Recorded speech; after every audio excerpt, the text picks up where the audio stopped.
Bonjour Marie Chantret, votre invitée aujourd'hui? Bonjour, elle est grand reporter au point, une connaissance implacable sur la Russie notamment. Anne Niva est mon invitée tout de suite.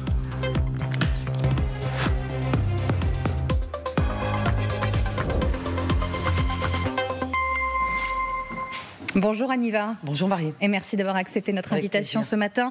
Je le disais, vous avez passé plusieurs semaines en Russie, notamment à l'occasion des 1 an de la guerre en Ukraine. Vous êtes rentrée il y a une semaine tout juste. On va évidemment évoquer votre reportage, vos reportages nombreux, votre travail sur le terrain. Mais d'abord, l'actualité, c'est évidemment cette visite d'État du président français en Chine. Ces déclarations d'intention, semi-échec, semi-succès, selon vous, quelle est votre vision des choses ce matin quand on entend notamment le président français appeler notamment Xi Jinping à ne rien livrer à la Russie qui ne serve, dit-il, à sa guerre contre l'Ukraine. Peut-on le croire aujourd'hui ? Enfin, moi, ce que je vois, c'est que Emmanuel Macron est en train d'essayer de réussir avec le président chinois ce qu'il n'a pas réussi avec le président Vladimir Poutine. C'est-à-dire qu'il est en train d'essayer de peser, il est en train d'essayer de continuer à avoir un dialogue. Mais certains l'ont accusé quand il est allé voir Vladimir Poutine au début du mois de février 2022. Absolument. Une forme de naïveté d'être allé à la table de la discussion. On le lui a reproché, absolument. Est-ce que là... Le président français a changé d'avis. Mais il faut dire qu'aujourd'hui, si vous voulez, ce n'est pas la France qui fait la différence sur la guerre entre la Russie et l'Ukraine. Donc, c'est qui que tous les dirigeants du monde vont voir depuis quelques mois? C'est le président chinois. Le président chinois s'est rendu en Chine, Olaf Scholz s'est rendu... le président chinois s'est rendu en Russie. Parce que le président Poutine, on y reviendra, ne se déplace pas. Donc c'est le président chinois qui est allé en Russie, en effet. Tout à fait. Mais le fait est que c'est le président chinois que tout le monde veut voir. Au centre du jeu. C'est ce que dit le président chinois qui est important.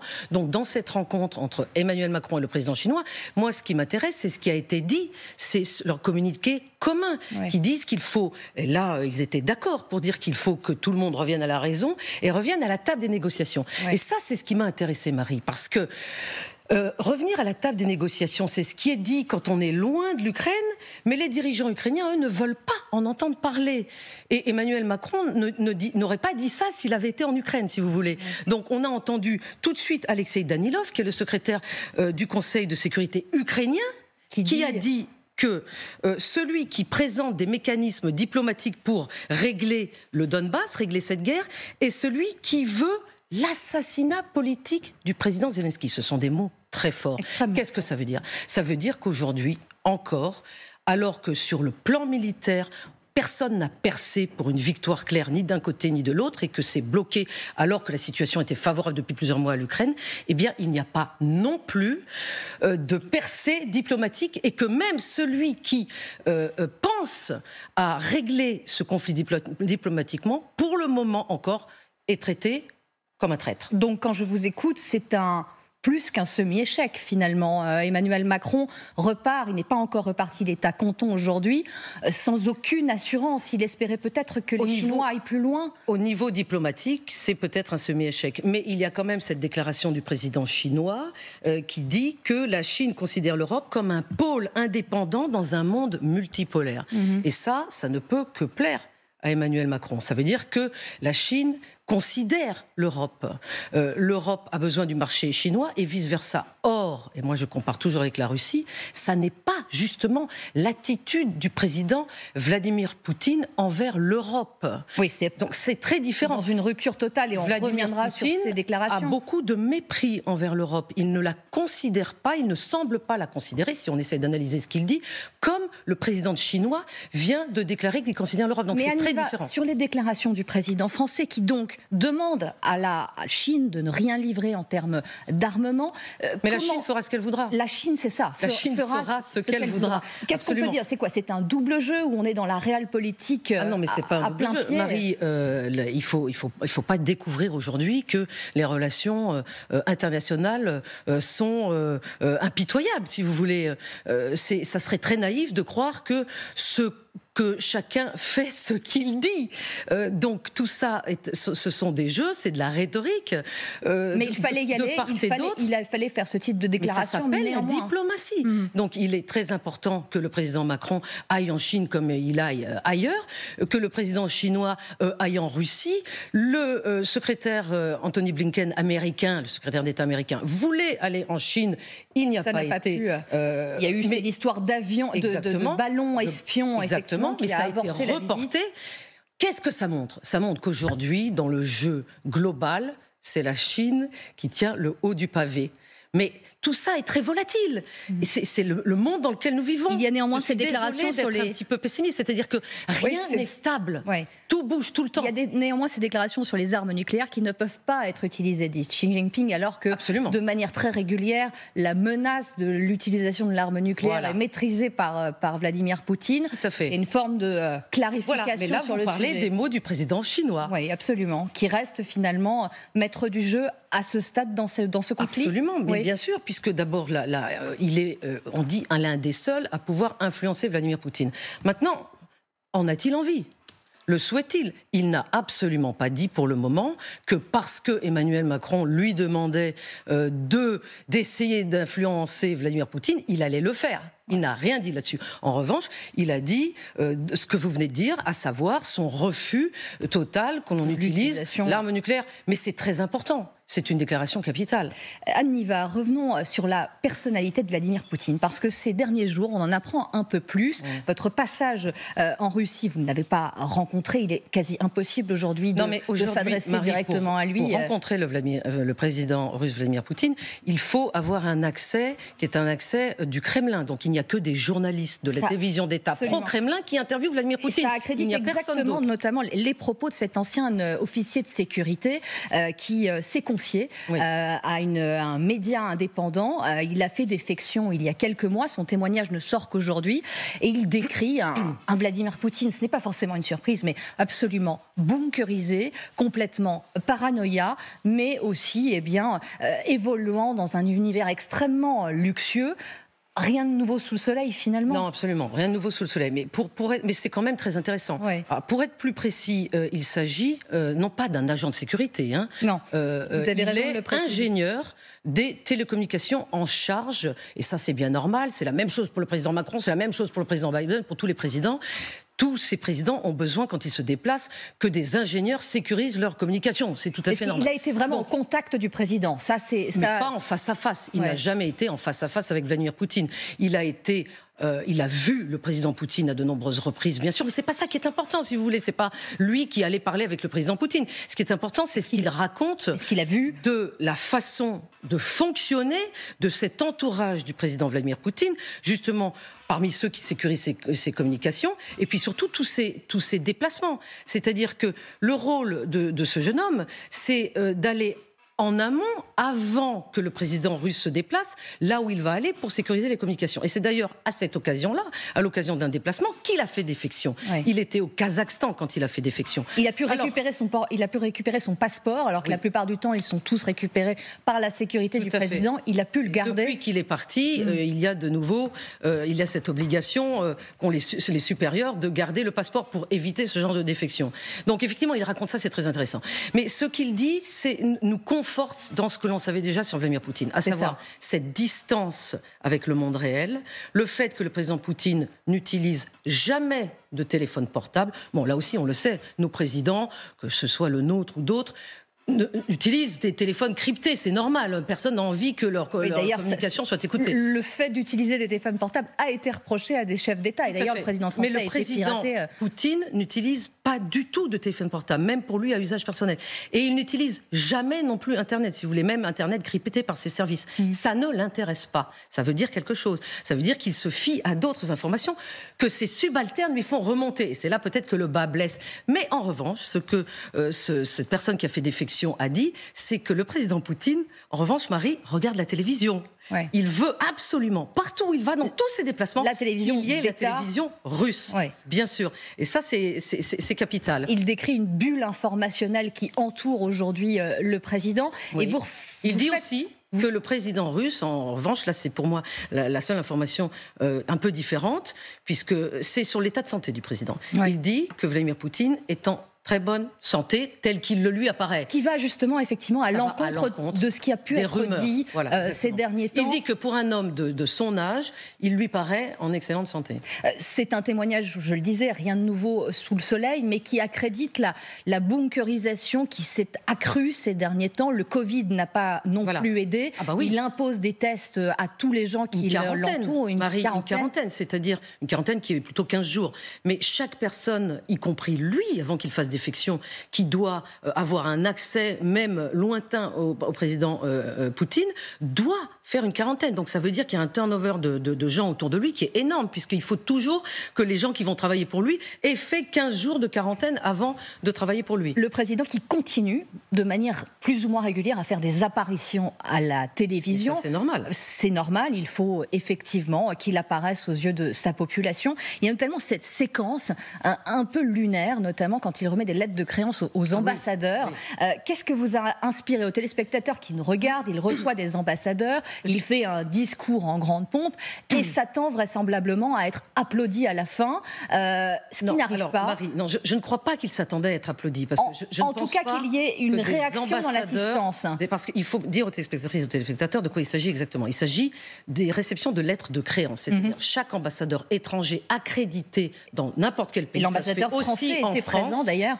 Non, c'est un ambassadeur de l'Union européenne, mais il est de nationalité française. Voilà. Mais c'est surtout l'ambassadrice, la nouvelle ambassadrice américaine, qui était en train d'avoir cette séance obligatoire, cette cérémonie obligatoire devant le chef du Kremlin. C'est très officiel, ça se passe dans une salle avec des dorures, et ça se passe tous les ans, à chaque fois qu'il y a des nouveaux ambassadeurs. Mais là, évidemment, le contexte est complètement différent. Et donc, Vladimir Poutine, effectivement, vous avez raison, Marie, en a profité, puisqu'il était en état de monologue. Il savait très bien qu'en face de lui, personne ne pouvait répondre.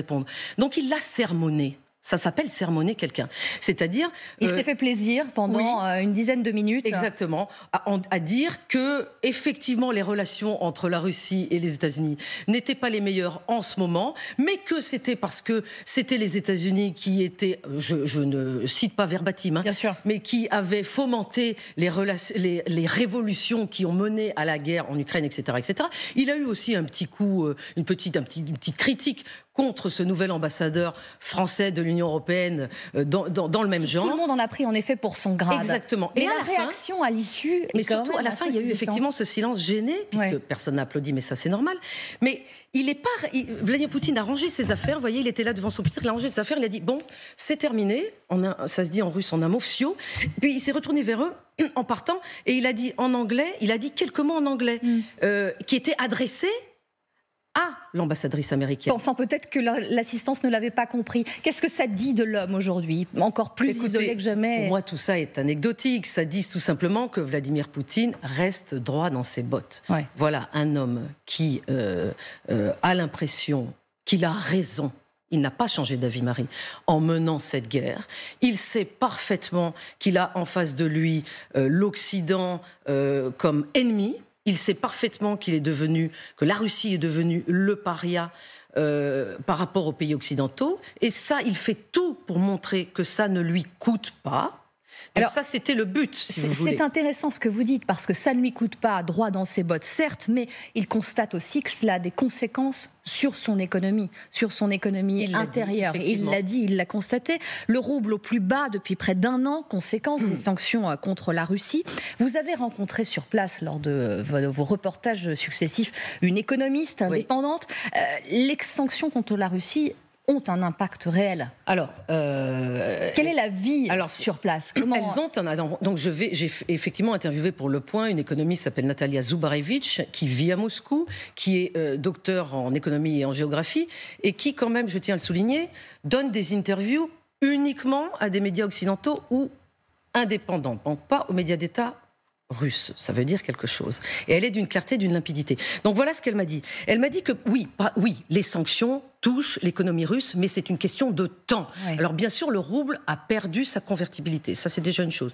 Deuxièmement, il y a des secteurs qui, évidemment, dont les revenus baissent. Par exemple, le secteur de l'industrie forestière, oui. Qui a baissé de 15%. C'est un secteur pour lequel 85% de la production était vendue à l'Europe, qui n'achète plus aujourd'hui. L'industrie automobile aussi. Non, oui, mais là je parle de l'industrie forestière, ce qui est celle pour laquelle j'ai des chiffres. Et simplement pour vous dire qu'est-ce qui se passe quand il y a un secteur de l'industrie russe, quel que soit le secteur qui est touché par les sanctions, que font les Russes?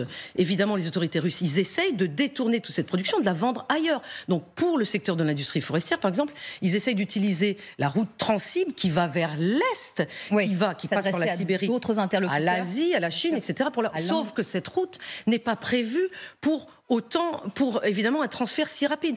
Donc, c'est normal que ça mette du temps, mais ça touche, bien sûr, lentement mais sûrement, les Russes. Mais ce qu'elle m'a dit aussi, et ce qui est une évidence, c'est que les sanctions seront toujours contournées. Ouais. C'est une illusion de croire qu'elles seront toujours contournées. Et il y a quelque chose qui s'appelle le réexport, les importations parallèles. C'est-à-dire que les Russes continuent à avoir des importations sans l'aval du fabricant, si vous voulez. Mais juste, ça s'appelle des importations parallèles. Juste votre impression, vous de reporter, vous êtes allé sur place. Est-ce que vous avez pu constater un changement? Parce qu'elle vous dit aussi que finalement, on peut trouver de tout en Russie. Des marques étrangères européennes sont retirées du marché, mais vous pouvez continuer à les trouver malgré tout si vous cherchez.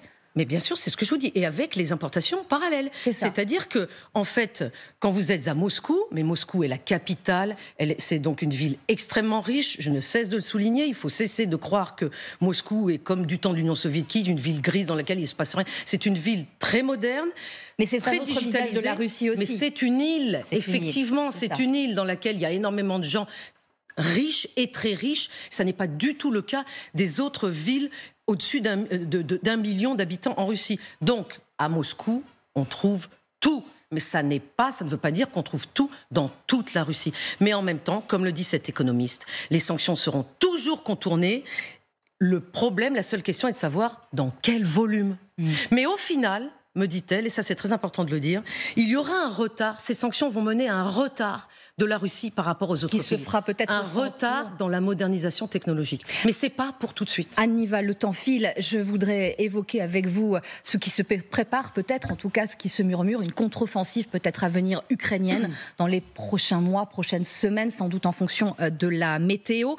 Sur le terrain, la Russie se prépare à une nouvelle vague de recrutement, selon notamment les renseignements britanniques, 400 000 soldats supplémentaires.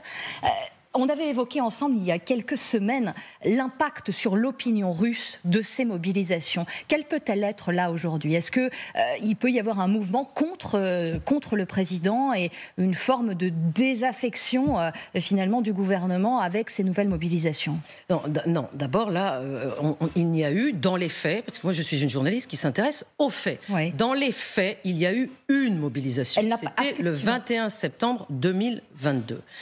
Elle s'est mal passée. Il y a eu, la raison pour laquelle on en a beaucoup parlé, ça a fait fuir du pays énormément de jeunes hommes en âge d'être mobilisés. Et donc la hantise du chef de l'État russe d'aujourd'hui, Vladimir Poutine, et de tous ceux qui travaillent pour lui, c'est qu'il soit obligé d'annoncer une seconde vague de mobilisation. Or, donc, il fait tout pour l'éviter. Donc si vous voulez, c'est la raison pour laquelle... Il va pouvoir l'éviter, vous pensez? Mais pour le moment, il est en train de l'éviter. On est en avril 2023, il n'y a toujours pas de deuxième mobilisation. Mais moi, je ne suis pas dans la tête de Vladimir Poutine, je ne spécule pas, je fais de l'information.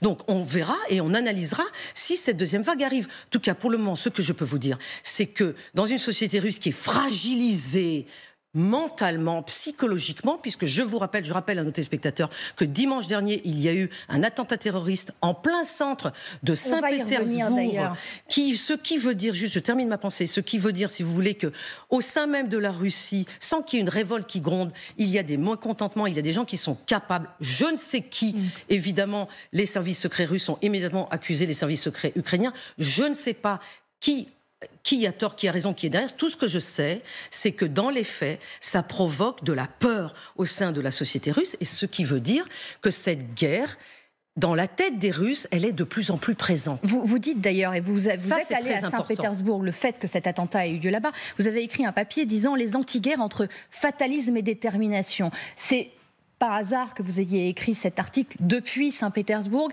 Il y a quoi? Vous dites une Russie fracturée, une Russie...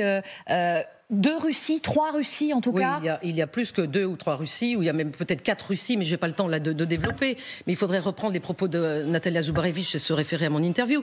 Mais en gros, il y a une Russie, il y a l'Ukraine qui souffre de cette guerre, qui est attaquée avec des gens qui meurent tous les jours, des infrastructures détruites. En Russie, il n'y a pas cela, puisque la Russie est la puissance qui a envahi l'Ukraine. Oui, qui n'est pas attaquée. Mais ça dure depuis 1 an. Marie, simplement, si je peux terminer. Donc, ça veut dire que les Russes ont une autre façon de comprendre cette guerre. Et moi, ce que je veux vous dire, c'est que, d'abord, j'ai habité 10 ans en Russie. Oui. Et là, j'y vais depuis 6 mois. Et ce dont je me rends compte, c'est qu'aujourd'hui, si vous voulez, parce que les Russes sont en train de ne pas gagner cette guerre, sont en train de la perdre, eh bien, ils deviennent encore plus en faveur de continuer cette guerre. C'est ça dont je me rends compte. Mais ça dépend des âges. C'est-à-dire, là, je vous parle des 25 ans et plus. Comme ils perdent, ils sont encore plus honteux de perdre, ils sont encore plus en colère et ils veulent encore plus la gagner. Et une ça, guerre Vladimir Poutine le sait. Qu'ils pensaient gagner d'ailleurs beaucoup plus rapidement que ce qui Mais il y a une différence parce que les moins de 25 ans, en revanche, ne sont pas du tout dans cette optique-là. Ils sont, et ça je l'ai écrit dans mon reportage sur la Crimée, ils ont une autre façon de cette guerre. Ils ne sont pas d'accord avec cette guerre. C'est un fossé générationnel. Merci infiniment, Anne Nivas. C'est allé trop vite ce matin. Merci beaucoup.